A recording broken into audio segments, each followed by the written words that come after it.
جب کوئی بہت بڑی آفت آ جائے، مصیبت آ جائے، جیسے بارشیں رکتی نہ ہوں یا زلزلے کی کیفیات ہوں، جیسے بار بار جھٹکے آتے ہیں، کوئی بیماری پھیلے جیسے کہ کورونا کا دور تھا، ایسے مواقع پر اگر جو صحیح پڑھ سکتے ہوں ایسے اسلامی بھائی مل کر اگر اس طرح گلیوں میں پڑھیں کہ کسی کو تکلیف نہ ہو اسی آواز سے، یعنی کہ آدھی رات کو، تو ایسے موقع پر کہ کسی کو تکلیف نہ ہو اگر یہ پڑھاتے رہیں، ابھی چوراہے پہ جا کر قبلے کی طرف رخ کر کے اذان دیں تو انشاءاللہ یہ آفت مصیبت ٹل سکتی ہے۔ سادات کرام اگر مل سکیں تو ضرور ان کو شامل رکھیے گا، ان کو آگے رکھیے گا کہ یہ سید بادشاہوں کے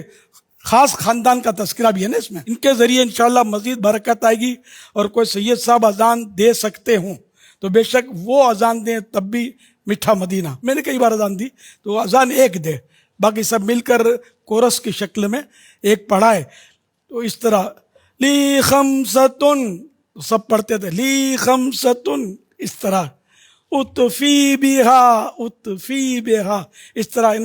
ایک مطلب شوق ہو گیا تھا پڑھنے کا، جس کو بولتے ہیں نا مزہ آتا تھا۔ بہت ہی اچھے اور پاکیزہ ہستیوں کے اس میں وسیلے پیش کیے گئے ہیں، ان کے وسیلے سے دعا کیسے رد ہو سکتی ہے؟ پیارے آقا صلی اللہ علیہ وسلم کا وسیلہ، مولا علی کا وسیلہ، ان کے دونوں شہزادوں کا وسیلہ، امام حسن حسین کا اور بی بی فاطمہ کا وسیلہ، یہ کتنے پیارے وسیلے ہیں اس دعا میں۔ فتاوی رضویہ شریف میں بھی امام اہل سنت سے 24ویں جلد میں اسی حوالے سے سوال ہوا تھا۔ بعض لوگ یہ وبا کے موقع پر کلکتہ وغیرہ میں اسے پڑھا کرتے تھے، لیکن وہ کچھ اور چیزیں اس میں ایسی شامل کرتے تھے کہ جو نہیں ہونی چاہیے، تو ان چیزوں کا منع فرما کے اعلیٰ نے فرمایا کہ اس کو پڑھنے میں کوئی حرج نہیں ہے، وبا کو دور کرنے کے لیے ان کلمات کو پڑھا جائے۔ اس وقت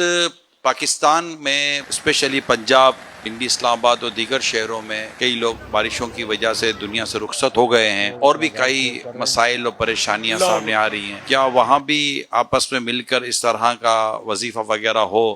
تو اللہ کی رحمت سے امید کی جا سکتی ہے کہ کرم ہو جائے گا؟ اس حوالے سے بھی فرما دیں اور دعا بھی کر دیں اللہ پاک خیر اور عافیت کا معاملہ فرمائے۔ وہاں اسلامی بھائی مل جل کر اگر ترکیب کریں تو اس طرح پڑھیں، اول آخر صلاۃ والسلام علیک یا رسول اللہ، صلاۃ والسلام علیک یا حبیب اللہ، لی خمسۃ اطفی بہا حر الوبا الحاتمہ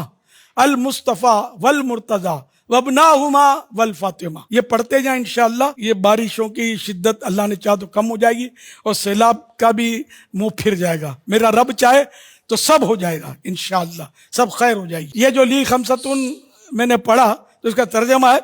میرے لیے 5 ہستیاں ہیں جن کے ذریعے توڑ کر رکھ دینے والی وبا کی گرمی بجھاتا ہوں، اور وہ 5 ہستیاں یہ ہیں: حضرت محمد مصطفیٰ صلی اللہ علیہ وسلم، حضرت مولا علی کرم اللہ تعالی وجہہ الکریم، ان کے دونوں صاحبزادے یعنی امام حسن و امام حسین رضی اللہ عنہما، اور بنت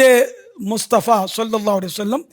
جناب فاطمہ رضی اللہ عنہا۔ تو انشاءاللہ یہ کہ یہ بلا دور ہو جائے گی کربلا والوں کے صدقے میں، اور انشاءاللہ عافیت اور عافیت نصیب ہوگی۔ اللہم حوالینا ولا علینا، اللہم علی الاکام والضراب وبطون الاودیہ ومنابت الشجر، اے اللہ ہماری بستی کے بجائے ہمارے ارد گرد بارش نازل فرما، یا اللہ ٹیلوں، پہاڑیوں، وادیوں اور درختوں کے اگنے کی جگہ بارش نازل فرما۔ یا اللہ پاک پنجاب میں جو بتایا گیا یا جہاں جہاں اس وقت شدید بارشوں کا سلسلہ ہے، پروردگار وہاں پر یہ بارشیں تھم جائیں اور رحمت ہو، زحمت نہ ہو،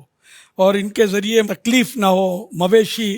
نہ ضائع ہوں، مال اموال اور عمارات کی حفاظتیں ہوں، لوگوں کی بھی حفاظت ہو۔ یا اللہ پاک رحمت کی نظر ہو، جب بھی بارش برسے تو ہم پر رحمت کی برسے۔ حقیقت میں ہمارے گناہ ایسے ہیں کہ پتھر برسیں تب بھی کم ہے، لیکن اے اللہ پاک ہم تیری رحمت کے سوا کیا مانگ سکتے ہیں؟ ہم تیرے سوا کس کے در پر پناہ مانگ سکتے ہیں؟ مولا کریم ہمیں پناہ عطا کر دے اور یہ بارشیں جو ہیں یہ تھم جائیں، سیلاب کی صورتیں نہ ہوں، تباہیوں کی صورتیں نہ ہوں۔ آمین بجاہ خاتم النبیین صلی اللہ علیہ وآلہ وسلم۔